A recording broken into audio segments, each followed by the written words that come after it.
Dans le cadre de cette étude de l'Alliance stratégique, il y a un diagnostic de la région, des déchets plastiques arrivant de la région jusqu'à la mer. Donc, comme résumé, on peut dire que environ entre 2 et 3 kg par habitant par an sortent vers la mer de déchets plastiques. Donc c'est énorme, ça donne environ 8000 tonnes de déchets plastiques dans la région Tanger, Tétouan El Hoceima, qui arrivent jusqu'à la mer, donc qui polluent la mer, ce qui est énorme.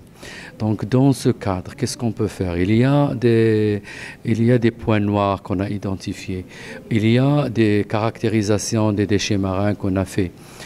Maintenant, on doit voir que il y a la situation de la gestion des déchets, elle s'améliore. Il y a des plans directeurs de gestion des déchets qui sont déjà faits pour toutes les 8 provinces. Dans 7 provinces, ils sont côtières, donc à part Ouazzane.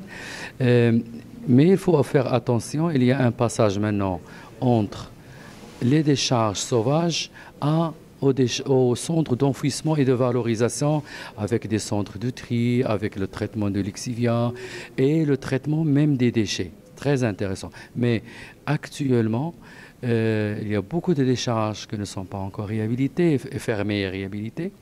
Et on n'a aucun centre de tri des déchets dans la région Tanger-Tétouan El Hoceima. Ça va commencer le premier maintenant à Hoceima en 2019. On aura l'année prochaine 2 à Tétouan à Tanger, mais il faut faire beaucoup d'efforts pour les autres régions. Là, il faut faire attention pour le secteur informel. On a un secteur informel, c'est vrai, il est informel, de tri des déchets, mais ils sont compétents, ils sont professionnels. Il ne faut pas les perdre.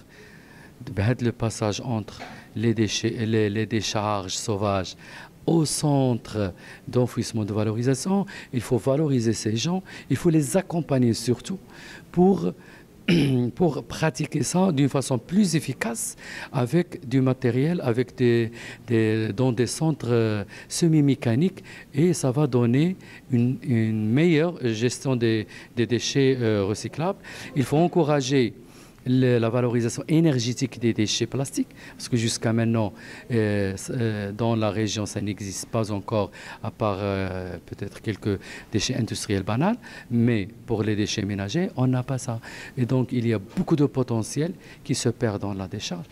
Et une partie de ces déchets, il va aller à la mer, parce que ce sont des sachets de plastique, tout ça, qu'on peut bien valoriser énergétiquement. Donc, les pistes qu'on a identifiées de solutions, il faut voir les sources des déchets avant qu'ils arrivent à la mer. Donc en amont, si on fait des campagnes de nettoiement au niveau de la place, ce n'est pas suffisant. Parce qu'il y a beaucoup qu'on ne voit pas, qu'il est sous la mer, c'est énorme. Et il faut fermer le robinet en amont, essayer de voir où sont les fuites. Les fuites à travers le vent, à travers l'eau de drainage, à travers les égouts. Donc il y a beaucoup de sources, il faut essayer de les fermer. Donc on pourrait faire des interceptions de ces déchets avec des méthodes professionnelles. On peut développer avec les coopératives des chiffonniers. Maintenant, les trieurs du secteur informel, ils commencent à se développer. On peut développer avec eux des solutions, comme j'ai dit, de valorisation énergétique.